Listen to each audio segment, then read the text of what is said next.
All right. Haven't made a video in a bit. The state of America is wacky right now. Personally, all anyone can do is talk about this in person and trying to build bonds. Limitedly using online to convey ourselves, a blue ghost not to reveal all our moves, despite the multiple ways since the Patriot Act we are being tracked. So there's sort of no way that you're not going to be seen.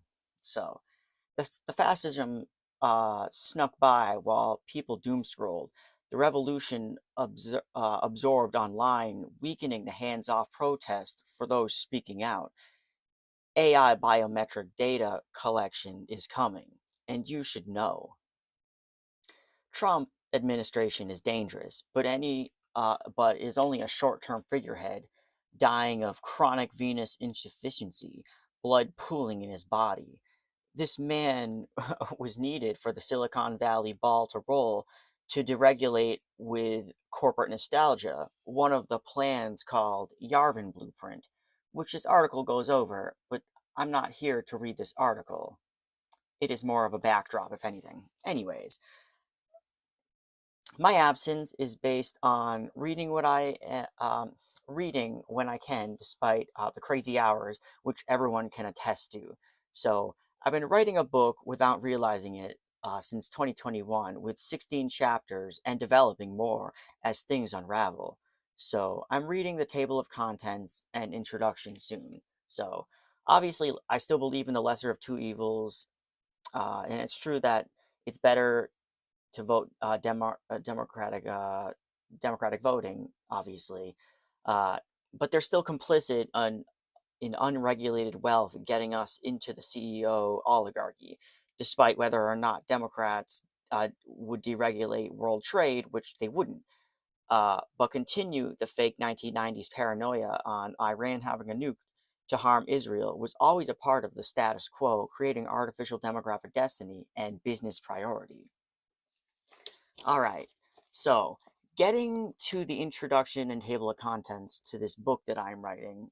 So, for anyone who would want to read it by themselves, I'll link in the description. So, anyways, so this book is called A Citizen's Narrative: Population Reset in the Silicon American Regime.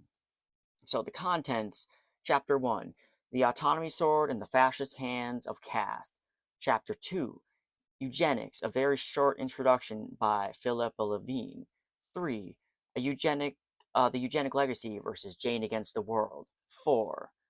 Uh, the Birth Dearth, What Happens When People in Free Countries Don't Have Enough Babies by Ben J. Wattenberg. So this is sort of emphasized throughout my book a little bit. The Financial Myth of Family, or Chapter 5, The Financial Myth of Family, Population, Gender, and the Malthusian Freudian. Chapter 6, Demographic Status Quo, Reproductive Racism by Suzanne Schultz. Chapter 7, Myth of Family Continuation, Patriarchal Desperate Projection. Chapter 8, COVID-19, A Great Reset by Klaus Schwab and Thierry Malleret. Book review, outside sources, and speculation. This one, along with The Birth Earth, is also a part of my theme in my book. So, Chapter 9, The Right's Great Reset 2022 to 2023. So, I wrote this before it got actually this bad in 2025. So, it's kind of lackluster. So, Chapter 10, Myth of Family: The Dearth's War on Poverty to Terror, Part 3. Chapter 11, Ditching Michigan Origins: Pollution, Population, and Voter Neglect. Chapter 12, Reset Beginnings 2025, which massively needs to be edited because it's actually terrible. Chapter 13, Doge, Executive Order Coup. Chapter 14, The Reset Regime, Big Beautiful Bill, ICE, and Palantir. Chapter 15, Myth of Family 4, The Epstein Cover-Up. Chapter 16, Silicon Valley Regime. So, the introduction, A Citizen's Narrative: Population Reset in the American Regime. So, this book is about an average citizen, myself, seeing a specific angle of history and current events happening around me. Most of the narrative is demographic research, reproductive freedom, and population control, and what's happening in American politics. I'm not a historian, obviously. So, so obviously, I'm not a historian or a demographer, or carry any credentials to my interest. I am merely uh, scrapping together the layers of certain writings, book reports, riffing off of articles about certain topics into a certain escalating fashion, going back and forth from history, current events, and merging it. I wasn't always so worried about Trump, never cared about the disappointment of the Democrats and what's been slowly happening, nor have I always thought so intersectionally rather than generic singular issues and threats until the past couple of years in my 30s when I finally had this intersectional web going through me. So, my political awareness has many checkpoints as my physical book reading overlapped with online politics as a type of cross referencing I didn't realize I was doing. So, this interests me as a writer that, I was even doing this at all. So, I obviously sound a little clueless. Uh, to segue before the main point, my first reading arc of topics was in 2009 to 2012, reading hunter gatherer history.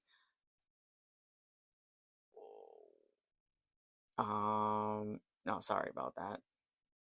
Coming across noble, savage, slash brutal short uh, debates.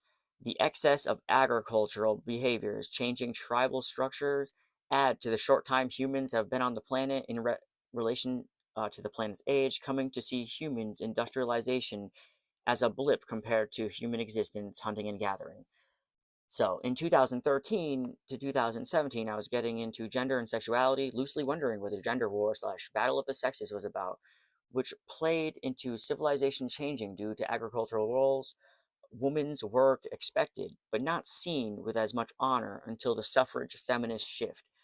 And I remember specifically reading Stephen Picker talk about violence statistics on whether or not violence in America and the world has declined. And for a bit, this was true post World War II and Cold War, though the Red Scare in America turned into the Red Collusion for Republicans.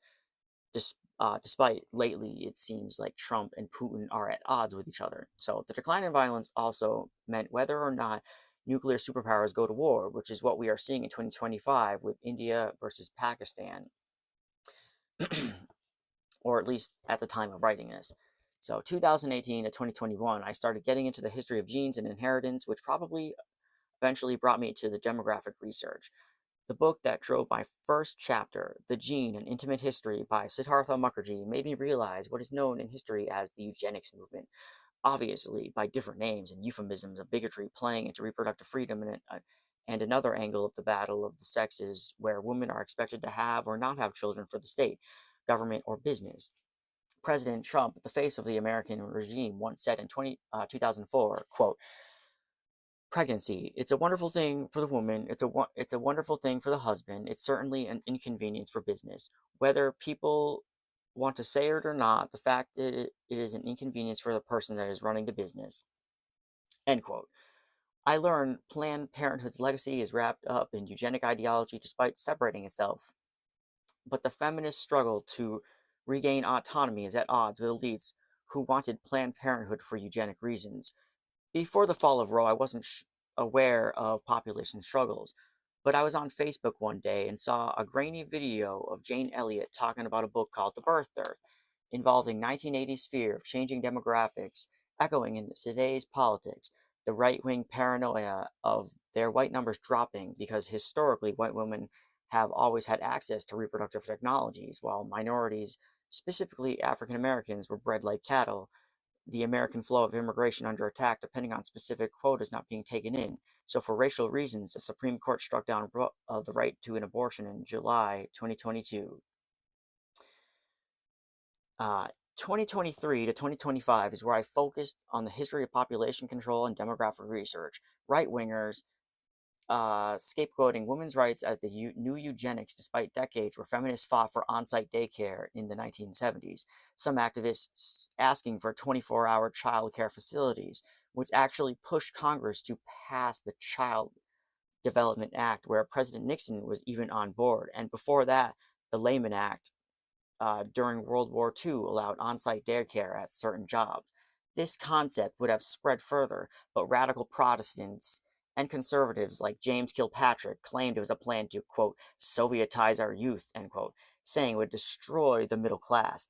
Back in the day in my edgy teenage years during a vampire phase, a friend of 15 years or longer, I would say 20, in 2003 to 2004, told me of this concept called population control while he claimed to be an anonymous hacker. At one point, while hanging out, he presented me to a group of people, or as I would call a hacker group or a hacker gang, asking me if I wanted to join, wanting me to do research on InfoWars and WikiLeaks to fact check what's true and not, which is fascinating that fact checkers are an actual thing these days. He seems serious about his stint with Anonymous helping governments try to stop ISIS. I ghosted the gang or told them no to joining. I don't remember specifically, but at the time in the early 2000s, the associations with 4chan hackers and movie terrorism with the Guy Fawkes mask was not my style and kind of scary. I didn't get involved in population research back in 2003 because it seemed silly and unbelievable. And to some level, the term population control is hyperbolic, and it usually involves subtle changes to our lives and not what you might think as removing or killing people, like my friend alluded to, showing me my first YouTube video of a helicopter view of an American camp-like facility. The narrator's voice was apparently anonymous, talking about a supposed concentration camp that Bush going on Obama administration was up to. I can't confirm or deny it was anything super nefarious, but his ambiguous memory of my coming of age teenage years still lingers, painting my political interests and overall worldview. Because America is more divided than ever, I lost that friend recently over some political dispute, and I wish we settled it. But the anonymous concept still exists within society, making me think of him and the struggle for justice and civilization as Trump threatens deportations from ICE to El Salvador prison, and now this new alligator concentration camp that Trump is apparently working on. So, along with our data hacked by Doge, trans people thrown in prison and barred from the military, Democrats being arrested by ICE, I'll be talking about this in my later chapters. But these things happening in America is a population control struggle, as it involves the subtle changes to our lives, whether it's price gouging from pharmaceutical industry, insurance companies denying claims, hiking up the retirement age as people have less kids, America thinking America not thinking food is a human right with the rest of the world. House Republicans removing $72 million elderly off the Medicaid and Medicare. Oh, sorry, 7 million. But I believe there's 72 million elderly people in America, I believe. And outsourcing jobs to other countries. The middlemen of the global economy, unless it's automation pushing away more labor, which escalated over time with each industrial revolution. In 1948, the end of World War II, Norbert Weiner published the book Cybernetics. Quote, the first industrial revolution devalued human labor, as no pick and shovel ditch digger can sell his services at any price in competition with the steam shovel. On top of articles giving a warning, continuing, we are in for an industrial revolution of unmitigated cruelty. Uh, we can be humble and live a good life with the aid of the machines, or we can be arrogant and die. Of course, since the beginning, Eli Whitney in 1812, via the Cotton Gin, admitted to freeing people from labor, quote, to substitute correct and effective operations of machinery for the skill of the artist, end quote. Though at the same time, he was freeing people from forced labor of slavery, but his wording doesn't indicate that. It explains in the book The Making of the Counterculture from 1969 that, quote, that economic security could be taken advantage of by the youth, specifically because we have an economy of cybernated abundance that does not need their labor, end quote. Karl Marx in the 1960s thought humans would merge with the machine to relate more to labor, going on to say, an automatic system of machinery with a soul of its own, where the human being comes to relate more as watchmaker and regulator to the production process itself. End quote. In general, the 1960s ideals of automation were mixed, but no less hopeful that it would free us from the conventional hustle, adding more to our lives and those we love. A leftist icon, Hubert Marcus, believed automation-driven work would give people, quote, his time, his consciousness, and his dreams, end quote. but we can't forget each time people fall through the cracks of progress. I remember another friend simply tell me people would go insane if they didn't work, probably because it's all people know. The systemic concept of work ethic, which comes from the contentious myth of the Puritan or Protestant work ethic, coined in 1905 by Max Weber in his book, or Weber in his book, quote, The Protestant Ethic and the Spirit of Capitalism, which tried to imply God imbues people with a calling or purpose to any class or person. Both in the Old and New Testaments alluded to work ethic as a holy concept. In the Old, via Exodus 20:80-10 says, quote, Remember the Sabbath day to keep it holy. 6 days you shall labor and do all your work, but the seventh day is a Sabbath to your Lord your God. End quote. Others a little more harsh from Apostle Paul, quote, If anyone is willing to work, let him not eat. Or sorry, if anyone is not willing to work, let him not eat. End quote.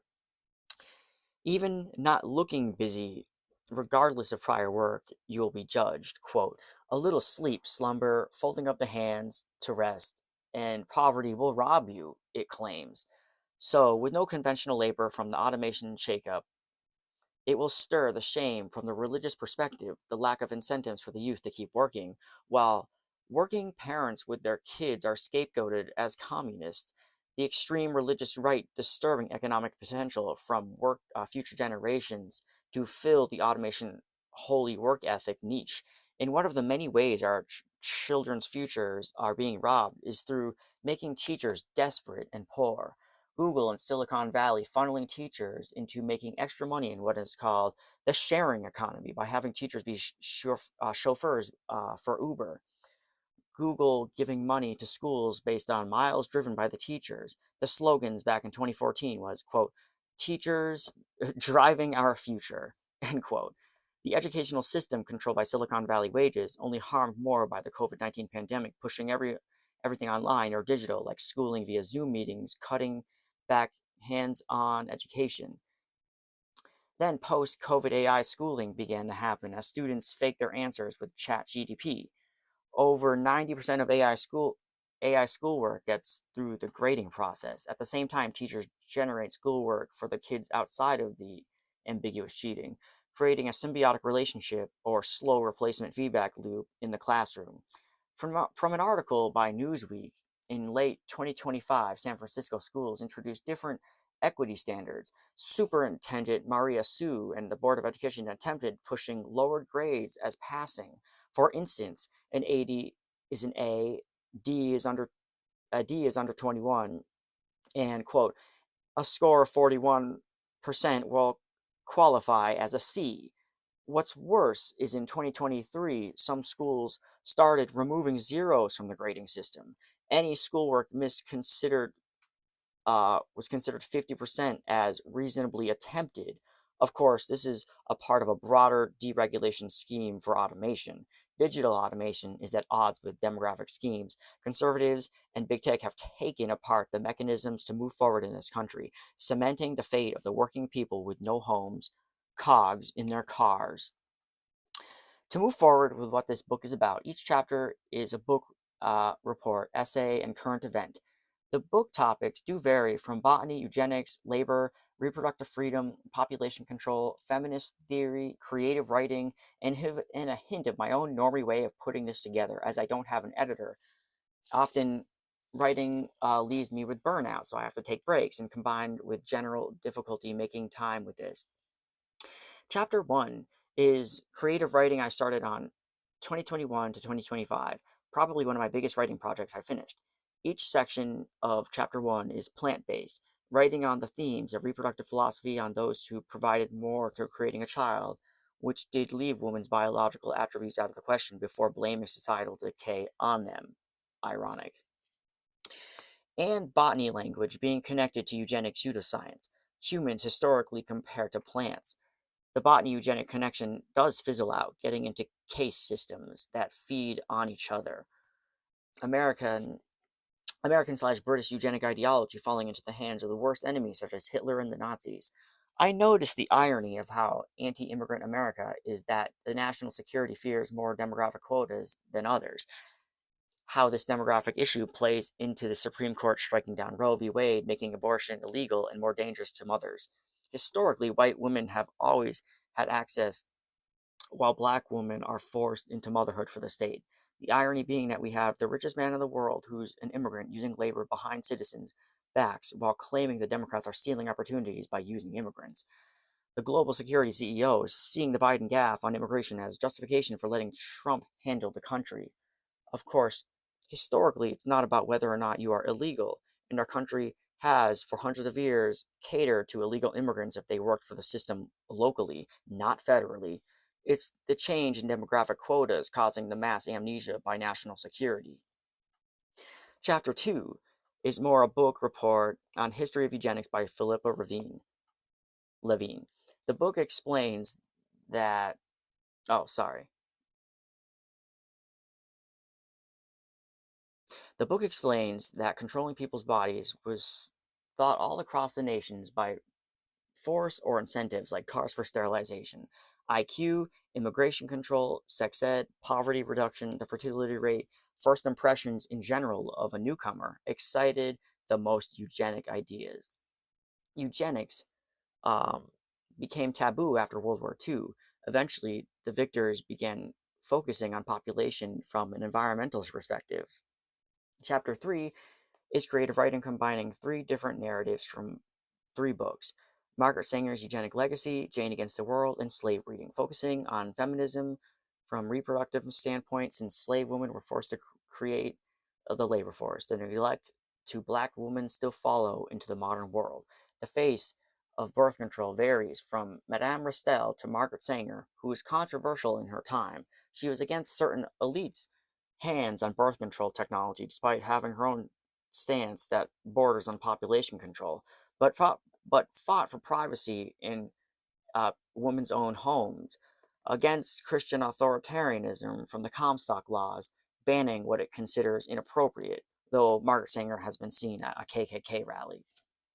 So, chapter 4 goes over the birth earth as the book report. I've quoted and discussed the book throughout the rest of chapter 3. Basically, the book is written by TV host and speechwriter for President Lyndon B. Johnson. It takes place in the 80s during the Reagan administration and Cold War remnants.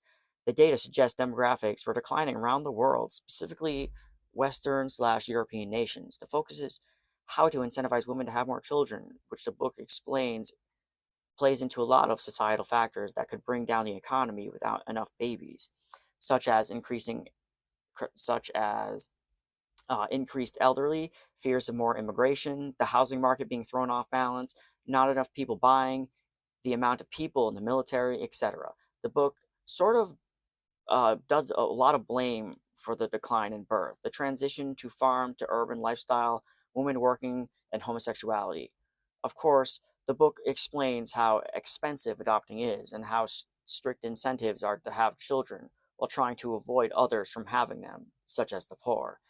There is a disturbing implication to using population control against the third world while using war to create babies out of fear, which I don't think has worked in the US. Chapter 5 is another creative writing project also about population racism and the gender war, and coming of generational age issues such as dependency on patriarchy and the youth having their own childhoods taken away by business for political reasons and money being the only thing that matters to grease the machines. The infant mortality debt ceiling to mass excess materialist debt ceiling. I make the case that weird old elites are hollowing out everything meaningful in life that's initially been fought for because of strange pro-natalist values, and the financial bottom line is behind the bodies for the labor, playing into dependency patriarchy versus independent suffrage mindsets. Chapter 6, this chapter was not my best, but I was more excited to make it when I acquired the book. Another book report covering population schemes in Germany, dealing with concepts like brain gain and replacement migration for aging and shrinking nations. The myth of the original people of the homeland in a state of demographic panic after the summer of migration in 2015 and the Ukraine war migration. I make a brief hypothetical remark that Roe v. Wade breakdown was due to the Cairo Consensus that involve protecting women's bodily autonomy, impacting nations' ability to cope with demographic change, playing into Germany's paranoia.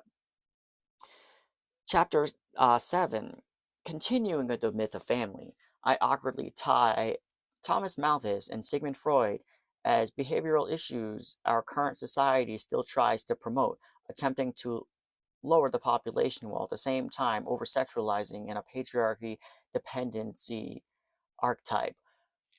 One example being baby clothes for women fashion models and TV shows like Poor Things putting baby brain in adult woman's body, which is just disturbing. Chapter 8, a book report on data from the World Economic Forum after COVID 19 shook up the world and the connected economy. It does say this was bound to happen before the pandemic, as automation and digitization changed the workforce, the labor force. And with COVID 19, it was a Kickstarter to change society further. It also warned population schemes. Sorry about that. Uh, and would change society further. It also warned population schemes might be at odds with the speed of technological progress resorting to machines, and brings up far right movements rising all over the world while this technology rolled out, saying the youth and activists had a small amount of time to gain power before the right wing officially took over. The Great Reset plays into the 2008 Great Recession, 9/11 national security issues, the 2012 ventilators, which was fought over in the COVID days, racist subprime loans, and birth decline as stacked issues that made COVID 19 more stressful than it needed to be. Chapter 9. So I wrote this chapter before reading the official source material by the World Economic Forum and before it got bad in 2025. So I wrote this in 2023. Obviously, I have my biases with this creative writing project, but my ideas was that the right wing were doing a great reset on the country in the name of manifest destiny, the birth dearth of what they consider their declining demographics, the population bomb, removal of Roe, returning the country hundreds of years in the past to 1800s and before, and the contentious issue of Title 42 halting immigration while everyone was in lockdown. Of course, Democrats have essentially put a red carpet down for them as they slowly inch right wing as well. Chapter 10, the financial myth of family. This quickly goes over national security issues, dealing with poverty and the third world populations while trying to spare the demographic they prefer. This switch to poverty reduction somewhere along the line switched to war on poverty to war on terror in the Middle East. The Bush years handed down to Biden, whose mishandling of the Israeli genocide against the Gaza Strip set the tone for the next election. Chapter 11. So this chapter is a direct result of Trump winning because of the state of Michigan has experienced mass neglect from pollution in St. Louis and Flint, Michigan, parents unable to find good jobs, causing brain drain in the state, and the Arab Democrat vote being harmed by Biden's weak attempt to stop Israel killing the Gazan people. Most of the last straw stress was Democrats associated, even if they weren't all to blame, voting for Trump just to spite Biden. Chapter 12. In this chapter, written in February, like the next few chapters, we're trying to cover current events as they were happening. So things change rapidly, and the narrative leaves out the direct election of Trump, the Tony Hinchcliffe comment about immigrants, and I didn't fully delve into Trump's cabinet. I documented the killing of the healthcare CEO and the historical buildup of anger to health insurance in the 70s. At the time, there were talks of banning TikTok in the Gaza ceasefire, but future chapters will explain the genocide that actually continued.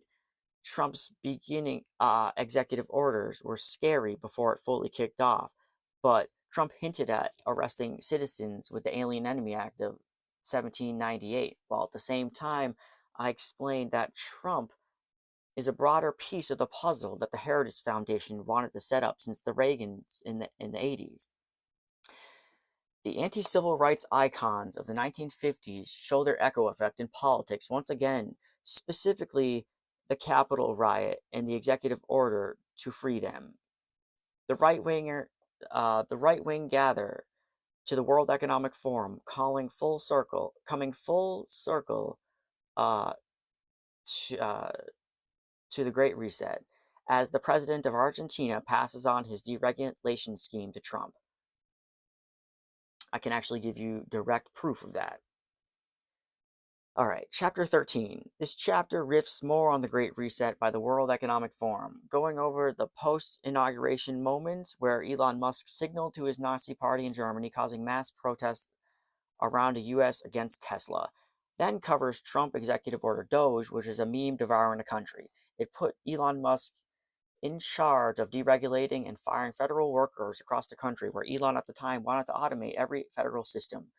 Judges were very hesitant to stop him, as it was a contentious battle if he had the right to infiltrate with his cronies. Despite Trump's technology ideas being sketchy, it does seem inevitable based on the speed of progress and the crisis for agendas. Trump started to lean into casual deportations with ICE and Nazi iconography, and it really started to kick off because he posted a pink triangle New York Post or New York Times article. Anyways, chapter 14. Before writing this chapter, I lost internet for 3 weeks, but it goes into the big beautiful bill which overlaps with the Birth Earth strategies to alter the country. Elon Musk and the Elon Musk and Trump separating suddenly, and the ongoing terrorism that Israel is doing to the region, which is unfortunately demographic destiny Zionists set up for Israel to do. Christian Zionists specifically. Trump's mental decline is no trouble for those behind the scenes to take the torch when it was never about him, but merely getting the fascist ball rolling.